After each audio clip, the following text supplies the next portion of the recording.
Mga kapatid, sa nangyari nga po malakas na pagyanig sa mga late tuners po, no, naging 7.8 na po ang binabanggit ng PHIVOLCS na magnitude ng naturang lindol nang galing ho mismo sa isa sa mga nakaramdam nito. Malapit mismo po doon sa epicenter po ng pagyanig kasi ito po ay sa Malapatan at mismo po sa Jensan ang ating nakausap. Dadyangas area nga po ang binabanggit niya na marami daw pong pinsala. Malapatan po sa Sarangani Province ang sinasabi po ng PHIVOLCS na epicenter po ng pagyanig. Kung yan po ay 7.8 na magnitude ang intensity po nito, sinasabi po na mas malakas kaya daw hindi nga sila makatayo. Yan po ang lagi binabanggit sa atin ni PHIVOLCS Director, si Secretary Solidum ng PHIVOLCS ng DOST na kapag hindi ka na makatayo, yan po ang palatandaan nga na napakalakas po ng intensity nito. Yan daw po ang kanilang naramdaman. Sila po'y dumapa daw muna bago po nakatayo at nagsilikas doon sa second floor ng kanila pong building, yung kanilang pinaka-headquarters po ng PNP dyan mismo sa General Santos City. At mga kapatid, doon nga po sa katatapos nating ugnayan dito kay Police Master Sergeant Dago, nang binabanggit po niya, may isa ng reported na patay dyan po sa Jensan. Base po doon sa pagkakatinig natin kanina, dyan daw po yan sa Barangay Dadyangas. Pero patuloy pa rin po ang assessment ng mga otoridad doon po sa casualty, kung ito po'y madadagdagan pa, maging doon po sa bilang ng mga sugatan dyan po sa General Santos City. Yung damage, isang ospital, meron ding eskwelahan na binabanggit, base din doon sa naging ugnayan nyo kanina mga kapatid. Pero mag-aantabay pa rin po tayo dito pa sa iba pang mga balita na ihahatid po sa atin ng iba't ibang mga lugar na nakaranas nga po nitong 7.8 magnitude na lindol dyan po mga kapatid sa Mindanao. Abangan din po ninyo ang ating pong update mula naman sa mga tanggapan po ng Coast Guard sa mga lugar po na sinasabi po na meron pong tsunami warning. Ito pong ating ongoing coverage sa nangyari nga po malakas na pagyanig dyan po sa southern part po ng Davao del Sur. Kung saan po nga ngayon ang binabanggit ng PNP, isa na ang kumpirmadong patay at may mga sinasabi daw po na dapat daw pong ma-rescue kasi naiipit po sa mga nangyaring pagguho. True FM, True FM, special coverage. Level up your... Bago magsimula ang araw mo, kumpleto ka na sa balita. Balita alas 3. Balita alas 3. Balitang maaasahan sa oras na kailangan. Balita alas 3. Kasama si Reggie Malina. Dito lang sa 105.9 True FM. Laging true sa'yo, kapatid. Good morning, bayan! Handa na kaming ihatid ang pinakamaiinit na balita at usaping mahalaga sa inyo. Simulan ang araw ng may gabay at may alam. Alas 4 hanggang alas 6 ng umaga. Good morning, bayan! Sa True FM sa 105.9. Simulcast sa True TV sa Signal Channel 19. Lunes hanggang Biyernes, alas 6 hanggang alas 10 ng umaga. Ted Filon, DJ Chacha sa True FM sa 105.9. Laging true sa'yo, kapatid. Sana Lord, Lunes hanggang Biyernes.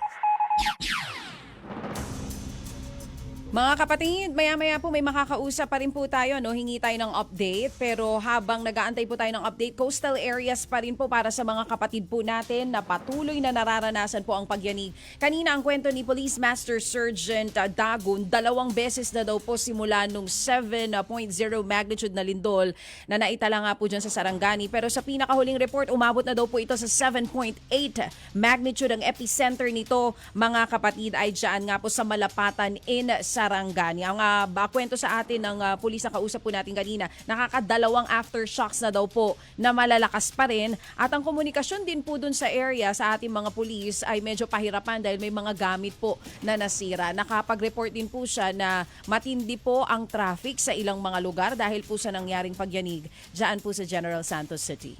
At mga kapatid, wala ngayong kuryente sa naturang lugar kasi nga din po inaasahan na yan na maapektuhan po ang linya ng kuryente at madalas din po yung linya ng komunikasyon. But gladly po mukhang may cellphone pa po diyan po sa lugar na iyan. Sana nga po hindi rin ito maapektuhan yung pong kanilang mga cell sites o mga cell towers po. Sa ngayon mga kapatid, atin lang po inuulit ang mga lugar po na matindi ang tama nito hango po sa PHIVOLCS Baby Girl. Sa kanila pong pinakahuling impormasyon, ang ang bago po nilang info na inilabas hango po mismo sa kanila pong official na website. Ang earthquake po information ay nangyari 7:37 a.m. So far po ito po itinaas na sa magnitude 7.8 at ang mga lugar po na inaabot po nito mga kapatid ay of course, Davao City, Kidapawan, Carmen, Cotabato, Bagong Bayang, Calamansig, Sultan Kudarat, Sibuco, Siocon, Zamboanga del Norte, at maging hanggang dyan po sa Mati, Davao Oriental, sa Buog, Zamboanga, Sibugay, Caraga, Samanay, at Tarragona, Davao Oriental, maging sa City of Butuan, Mainit, Surigao del Norte, City of Dapitan, Zamboanga del Norte, Kumalarang, Vicenzo Sagun, Zamboanga del Sur, at maging sa Dipolog, Labason, Liloy, Manuel Rojas, at maging sa Salug hanggang Zamboanga del Norte, Alicia, Ipil, Mabuhay, Aulutanga, at CI, Zamboanga, Sibugay, Molabe, Zamboanga del Sur, Abuyog, sa Leyte po ito Dulag, dyan po sa Leyte, at maging San Francisco sa Southern Leyte. Maging dito nga po sa Sarangani Province, mas matindi po ang pinsala mga kapatid na ating pong so far sa ating pong naging panayam. Si Donnie Aquino po ang head ng South Cotabato PDRRMO ating pong kausapin. Donnie, magandang umaga. Magandang umaga, Sir Ted. And syempre magandang umaga naman sa ating mga tagapakinig at manonood. O sige, dyan sa inyong area, kumusta? Meron ba kayong report na ng mga damage at sana nga wala naman anuman pong casualty o mga injured? Well, as of now, ongoing pa ang deployment ng ating team sa Rapid Damage Assessment and Needs Analysis. Pero ako mismo, nag-ikot mismo dito sa siyudad ng Coronadal kung saan nandito yung ating mga malalaking establishmento. Umabot kasi tayo dito sa intensity 7 base sa intensity meter natin na installed mismo dito sa ating opisina sa siyudad ng Coronadal. As of now, meron na tayong nakita ng mga damages sa ating mga buildings. Ang maganda lang, as of now, wala pa tayong reported casualty related to earthquake incident na ngayon lang tumama dito sa ating probinsya. But then again, ongoing pa rin yung ating assessment and na-deploy na yung ating Rapid Damage Assessment and Needs Analysis kasama dito yung ating team sa engineering office. Oo, diyan sa Coronadal, ano ang sitwasyon sa kuryente? Meron ba? As of now, sir, nawala ho yung ating linya ng kuryente. And immediately, sinuspend na rin natin ang ating klase base sa mandato ng ating gobernador, Governor June Tamayo, sa lahat ng government and private sector natin. Ang trabaho, ang klase, suspended na ho lahat. Oo. In all levels. Oo. Pero sa pauna mong pag-iikot ka mo, may nakita ka ba ng mga building na may mga damage na, may mga crack o anuman? Yes, meron na tayong nakita. In fact, ilan sa ating mga hospital na inikot natin, yung ating South Cotabato Provincial Hospital na ilabas natin ng ating mga pasyente. Meron akong isang hospital na napuntahan dito, isang private hospital kung saan nakita talaga natin na may damage sa building and nakita natin na dun mismo sa may beam ang damage. So ibig sabihin, hindi talaga tayo nagbigay ng abiso na ipapasok ulit ang ating mga pasyente. Ang ginawa natin ay nag-deploy tayo ng mga tents natin temporarily habang hindi pa talaga ito na napapasok ng ating team sa engineering at makapagbigay ng go signal na pwede nang pumasok. As of now, meron talaga tayong naitala na mga damages sa ating mga building. Oo. Building ito talagang pagbiyahe mo, nakita mo buildings ng private maging mga public institutions? Yes, sir. Ako mismo ang nag-ikot ngayong umaga right after the incident because I'm on my way to City of Coronadal for flag ceremony. Before it happened, before ng flag ceremony, nandun na tayo. So pagkaroon ng insidente, immediately nag-deploy tayo sa ating mga buildings. Pero hindi pa tayo nakapasok syempre. Sa labas lang. At nakitang-kita natin ang mga damages natin. Oo. Ano ang pinaka-worst na damage so far na nakita mo dyan, Donnie? As of now, ang nakita natin dito lamang po sa ating mga buildings. Kaya nga lang hindi pa talaga natin ito mapasok kasi wala pa akong abiso from engineering team. Hindi pa talaga natin nakita doon mismo sa loob ng building. Pero sa labas, nakita na natin ang features ng damages and yung mga damages sa beam. Oo. Beam ang isa sa tinitingnan natin pinaka-importanting may damage or wala. Yung mga beam mismo ng mga building na ito. Doon sa pagbiyahe mo, may nakita ka bang mga kalsada na naapektuhan o tulay man?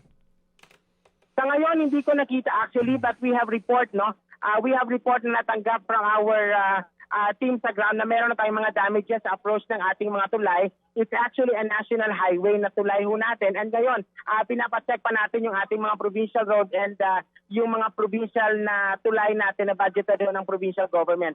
But sa national highway, meron na ho tayong nakita, in particular dyan sa may bahagi ng municipality of Tantangan National Highway. Oo. Ano ang inyong means of communication sa mga tao nyo on the ground, Donnie?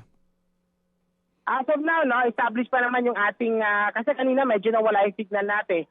Yung mode of communication natin, cellular, at the same time yung data natin, meron na rin tayong mga radio communication system, handheld radios natin, and well-coordinated na po tayo sa lahat po ng ating Municipal Disaster Risk Reduction and Management Officers, kasama po ang city disaster dito sa siyudad ng Coronadal. We have 10 municipalities and 1 city na hanggang ngayon, no, ongoing ang ating assessment. Oo, 747 yung record ng FIVOLS nung mangyari ang lindol. Nasaan ka nung mga oras na iyon and can you describe ano ang iyong pakiramdam, ano ang iyong naging sitwasyon at ano ang iyong obserbasyon? Well, galing ho ako sa bahay namin. No? On the way ho ako to our provincial capital sa siyudad ng Coronadal. And nakala ko medyo may problema yung sasakyan ko kasi gumagalaw. Hanggat nakita ko yung mga nakakasalubong ko talagang nagpapap na nasa gilid na. So ibig sabihin, huminto muna kami ng konti dahil malakas talaga ang lindol. Then habang dahan-dahan itong nawawala, tumuloy na tayo sa biyahe natin papunta sa ating mga importante na mga buildings, in particular yung mga hospital natin para ma-facilitate natin ang paglabas ng ating mga pasyente. Although, ang maganda lang dito sa ating Sir Ted, no, we were able to establish a lot of building emergency evacuation plan. Ibig sabihin, naisaayos natin yung pagpapalabas ng ating mga pasyente. Ang maganda pa dito, Sir Ted, no, na talagang iniisip ko na magkakaroon sana ng malaking problema kung mall hour na ito. Ibig sabihin, after 9 o'clock or after 9:30, kung meron ng mga tao sa mall natin. As of now, kanina kasi, wala pa naman. So, mga empleyado pa lang yung mga nandoon. Unlike previous earthquake natin, na talagang rumeresponde tayo sa mga malls natin dahil maraming mga nahihimatay, may mga injuries, minor lacerations, and bruises. Ano ang mga mall dyan sa Coronadal City? We have KCC Mall of Coronadal, A Center Point, and yung iba natin, yung mga establishmento lang ng mga maliliit natin na mga malls. Yun po ang mga malalaki natin. Oo. Kumusta ang City Hall ninyo?